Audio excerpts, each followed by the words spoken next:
በአንድ ጥሩ ሐሳብ የተደራጀን ጦር ያሸንፋል። በድሮ ጊዜ አልጄሪያ ውስጥ በተካሄደ ጦርነት የጠላት ኃይል አይሎ ንጉሱ በሚኖርበት ከተማ ዙሪያውን ከበበ። ከተማዋ ከግንብ የታጠረ ሲሆን የተወሰኑ መግቢያ በሮች ብቻ ነበሩት።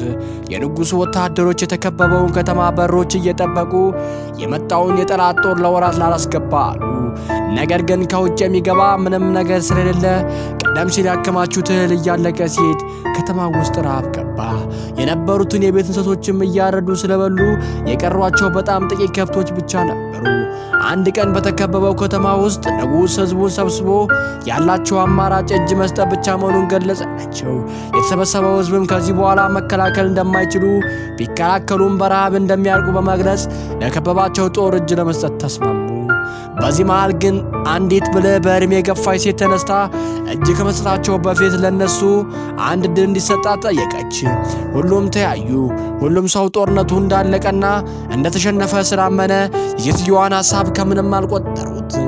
ሆኖም ግን ንጉሱ ዛሬና ነገ ሰጥቼሻለሁ አላት። ወዲያውኑ ሴትዮዋ ያልታረደ አንድ ወይፈን ካለ እንዲሰጣት ጠየቀች። አንድ ወይፈን ተፈልጎ ተገኘላት። ከዚያም ሁሉም ሰው ከየቤቱ ትንሽ ትንሽ ስንዴ ማሽላ እንዲያመጣ ጠየቀች። ሰዎቹም አመጡ። ከዚያም የተሰበሰበውን ስንዴና ማሽላ ለወይፈኑ ማብላት ጀመረች። ይህኔ ብዙ ሰዎች ሰው የሚበላው አጥቶ እየሞተ እንዴት ነገ ለሚታረድ ወይፈን ይሰጣል በማለት ተቃወሙ። ሴትዮዋ ግን ግድ የለም እመኑኝ አለች። ንጉሱም ይሁንላት አለ። ወይፈኑ ካጠገበችና ውሃ ካጠጣች በኋላ ከከተማዋ ግቢ አጥር ውጭ በእነሱ ጦርና በጠላት ጦር መካከል ካለው ሜዳ ላይ ሳር እንዲግጥ ወደ ውጭ እንዲወጣ አስደረገችው።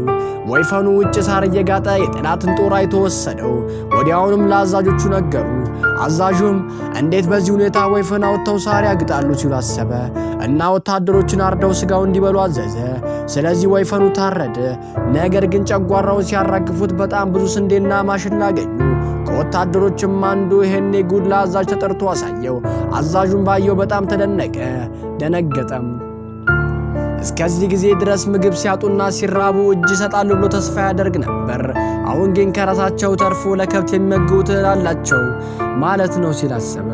ወዲያውኑ የበታች አዛዡ ለስብሰባ ጠርቶ ከውስጥ የመሸገውን የጠላት ጦር በቀላሉ እጅ እንደማይሰጥና በተቃራኒው የነሱ ስንቅ እያለቀ መሆኑን በማስረዳት ከበባውን አቋርጠው ወደ መጡበት በአስቸኳይ መመለስ እንዳለባቸው አሳሰበ። ሁሉም በሐሳቡ ተስማሙ። በማግስቱ ጧት በተከበበችው ከተማ በየበሩ የተመደቡ ዘብ ጠባቂዎች አሻግረው ሳዩ ጠላት ምሽጉን ጥሎ መሸሹን አዩ። በዚሁም የከተማዋ የረጅም ወራት ከበባ አበቃ ማለት ነው። ሴት ልጅ ብልሃተኛ ነች።